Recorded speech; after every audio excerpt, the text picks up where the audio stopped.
Hello guys, welcome to my new blogs. আমাদের পাশে বাড়ি বোন থাকে, ওর ফ্রেন্ডকে নিয়ে আমার সাথে দেখা করতে এসেছিলো। তবে ইনি আমাদের বাড়ির ঠাকুরমশাই, ডেলি পুজো করে আমাদের বাড়িতে, তাই সন্ধ্যেবেলা পুজো করে নিচ্ছিল।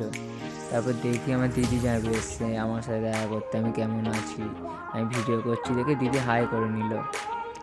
তা আমার মা সন্ধ্যাবেলা চা বিস্কুট দিয়ে দিল, আমাদের সবাইকে একসাথে বসে খেলাম।